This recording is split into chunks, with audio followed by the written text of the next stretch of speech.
La prochaine notion qu'on va voir, c'est différentes fonctions statistiques. Comme je vous expliquais tantôt, il existe des centaines de fonctions dans Excel catégorisées par différents noms, comme ça ici. Nous, on va aller regarder quelques-unes par rapport aux statistiques qui sont quand même couramment utilisées. Puis on va voir comment que ça marche. Pour ce faire, pour expliquer un petit peu chacune des fonctions, j'ai fait un petit carré ici à droite avec 14 cases en tout. Il y a 12 cases avec du contenu, plus 2 cases blanches. Fait que ça fait 14. Puis on va essayer les différentes fonctions ensemble, puis on va regarder comment ils marchent. Fait que ici, à droite, on va essayer d'écrire un égal pour dire Excel utilise ton super cerveau.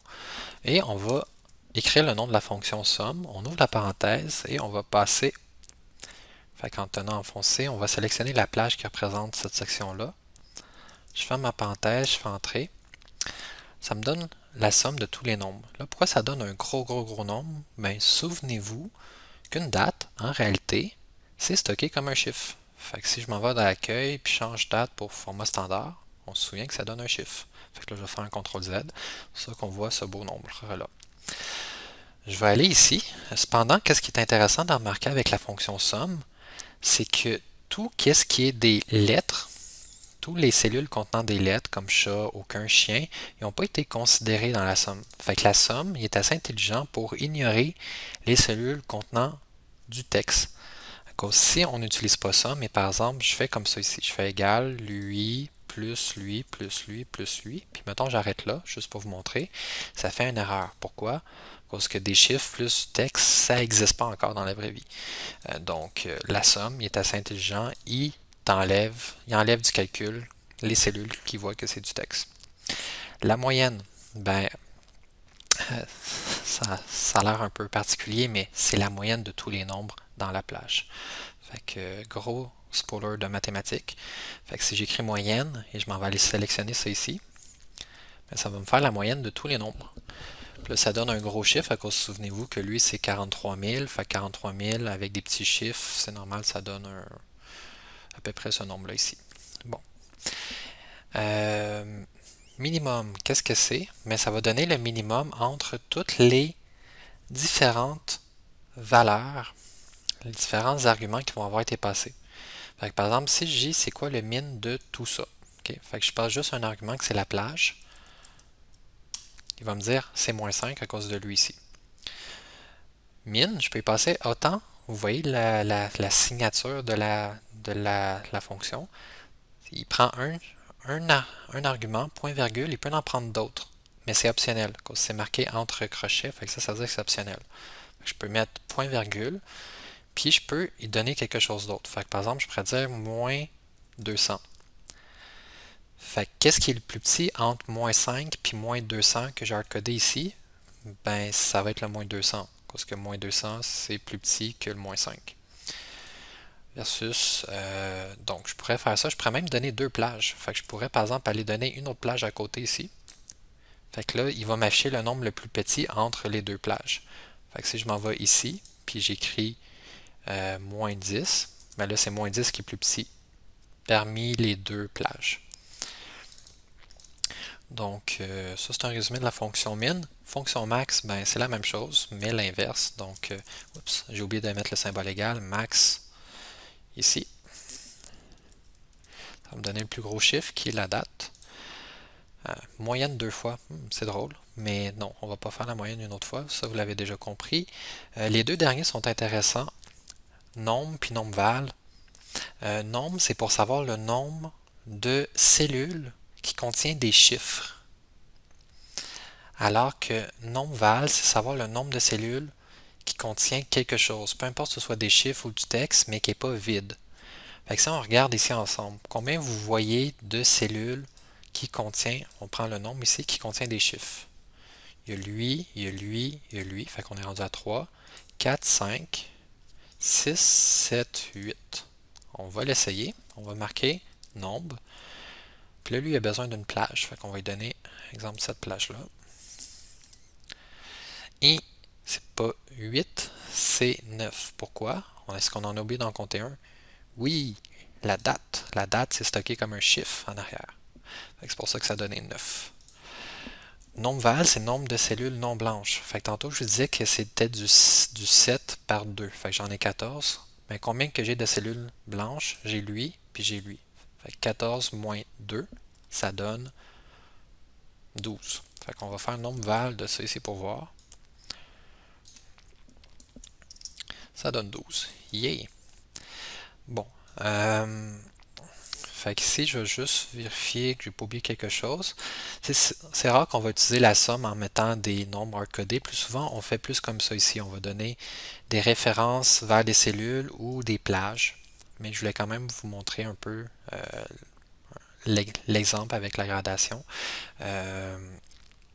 Ici, il y a le min, il y a le max, il y a la moyenne qu'on a vue. Puis comme je vous disais précédemment, on peut dans une formule faire appel à une fonction plusieurs fois, à différentes fonctions. Fait qu'ici, c'est une formule qui utilise deux fonctions différentes. Fait que chacun va retourner un résultat, puis il va faire l'addition des deux par la suite. Donc, petite chose que je vais vous montrer ici, on peut faire de la composition de fonctions. Fait que, par exemple, je pourrais dire, OK, c'est quoi le nombre le plus petit entre ça ici? Fait que je pourrais trouver le min de ça. Puis je voudrais l'additionner avec le max de ça ici. Okay. Ben, je pourrais le faire de la manière suivante. Je pourrais dire, OK, je veux la somme. Je veux la somme de quoi? Ben, je pourrais dire, je veux la somme du nombre le plus petit qui se trouve. Fait que je fais le min de ça ici. Je ferme ma parenthèse. Ça, cette partie-là, c'est le premier argument de somme. Donc, ça va être le min de la région en bleu. Je fais un point-virgule. Je vais dire, et le max de ça ici, qui est aussi la région en bleu. Fait que là, je viens de fermer la parenthèse de mon max. Fait que ça va me retourner le chiffre le plus grand de la région en bleu. Puis ça va me retourner le chiffre le plus petit de la région en bleu. Puis chacun des deux, c'est un argument de la fonction somme. Fait que somme va faire l'addition des deux ensemble. Fait que là, il ne faut pas que j'oublie de fermer ma parenthèse de somme. Je l'ai ouvert, donc je la ferme ici. Je fais entrer. Là, c'est peut-être un peu confondant. Fait que qu'est-ce que je veux faire? C'est je vais vous montrer étape par étape comment Excel va le résoudre. Fait que je vais aller dans Formule ici, puis je vais faire évaluer la formule. Puis là, on va regarder. OK, il voit ça. Il voit qu'il y a la fonction somme. Puis là, il voit qu'il y a un premier argument. Min de quelque chose. Fait que là, il va l'évaluer, puis il va essayer de trouver c'est quoi la valeur la plus petite là-dedans. Puis là, il a fait, oh, c'est moins 5. OK. Là, il voit que somme, il n'est pas encore capable de le résoudre. Il a besoin avant de résoudre son deuxième argument, qui est le max de la même zone qui est en bleu. Fait qu'on fait évaluer. Ah, là, il a trouvé le max, c'était la date qui est ici. Donc, par la suite, comme les différents arguments de somme ont été trouvés, là, il est rendu avec des chiffres, là, il est capable de faire la somme des deux. Fait que finalement, ça va donner 43 462 à cause qu'il va faire moins 5 plus ce chiffre-là. Fait qu'évaluer. Tadam! Fait que c'est ça pour les petites introductions fonctions. Qu'est-ce qu'on va faire ici? On va essayer ensemble de trouver différentes informations. Fait que vous pouvez essayer, si vous voulez, de le mettre sur pause, puis de le résoudre. Sinon, on va essayer d'y aller étape par étape. Donc, c'est à vous de voir. Donc, vous pouvez déposer si vous l'avez mis sur pause. Fait que le premier, on va avoir le total du salaire. Fait que le total, c'est finalement faire l'addition de tous les nombres. L'addition, ça correspond à la fonction somme. Fait que je peux marquer égale somme, puis dire c'est la somme de tout ça ici. Je ferme ma parenthèse, je fais entrer. Yeah. Mon prochain, c'est la moyenne de ces nombres-là ici. Ben, comment je peux le faire? Je pourrais toujours faire la somme de tout ça, faire diviser après ça par le nombre que j'en ai 1, 2, 3, 4, 5, 6, 7, 8. Comme ça. Ça me donnerait le bon résultat. Cependant, il y a quelque chose de mieux que la somme. C'est la moyenne. Fait que la moyenne va faire ça en arrière. Fait que moyenne, puis là, on donne notre plage ici. Puis ça donne le même chiffre. Donc, ici, total des salaires de la semaine. Puis là, tu as la réponse que tu devrais obtenir ici. Puis on s'entend, on l'a déjà calculé ici. On a déjà dit ça, c'est la somme de tout ça. Fait qu'à place de répéter la formule qui est ici, on pourrait dire que le résultat de cette cellule-là, c'est la même chose que cette cellule-là ici. G85. Fait que si je fais entrer, ben ça marche. Puis si jamais je change un chiffre ici, mettons je mets 600, on voit que ça, la formule ici s'est mise à jour, puis ici aussi. Là, je vais faire un CTRL Z pour ne pas altérer mes données. Par la suite, je vais faire le total des heures travaillées. OK. Fait que ici, j'ai les heures normales que faites. Fait que je pourrais faire la somme. Puis là, dire des heures normales, comme ça.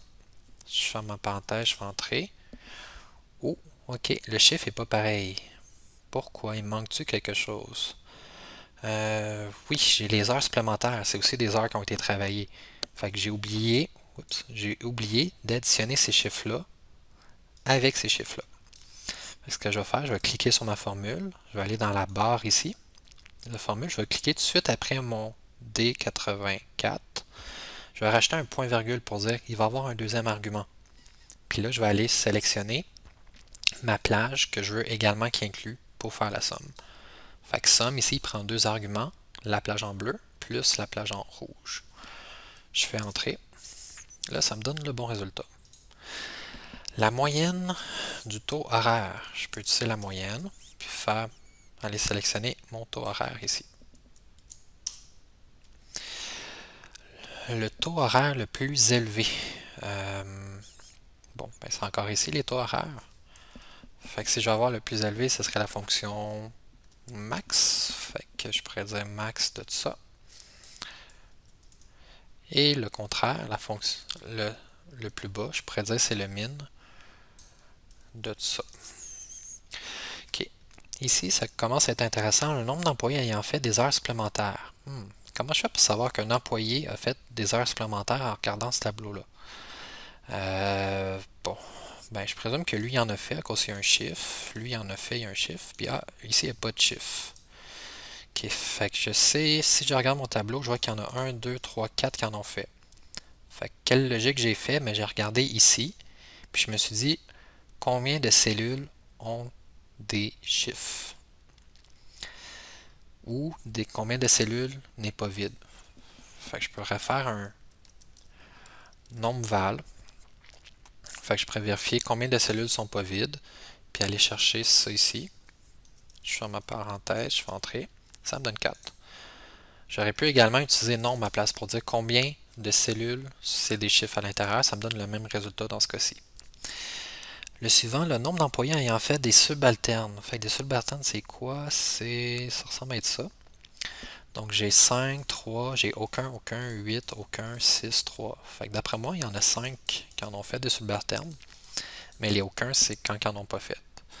Fait qu'ici, est-ce que je peux utiliser nombre val qui me permet de savoir le nombre de cellules pas vides? Non, à cause que quand c'est aucun, ben il y a quelque chose d'écrit, c'est aucun, c'est pas vide, c'est pas comme ça. Donc je peux pas utiliser nombre val dans ce cas-ci. Il faudrait vraiment que j'utilise nombre pour juste compter ceux qui ont des chiffres. Fait qu'on va écrire nombre. On va aller chercher lui ici. Là, ça va marcher. Si j'avais utilisé nombre val, ça m'aurait donné 8. Parce que ça, c'est s'il y a du texte dedans. Le dernier, nombre d'employés ayant un diplôme d'études supérieures. Bon, c'est ici les diplômes d'études. Fait que dès qu'il y a du texte, ça veut dire qu'il y a un diplôme. Fait que j'ai juste à compter le nombre de cases qui est pas vide. Je peux pas fait que je peux utiliser nombre val. Je peux pas utiliser nombre à cause que nombre, c'est pour compter les cases qui ont des chiffres dedans. Fait que ça, j'ai pas des chiffres, j'ai du texte.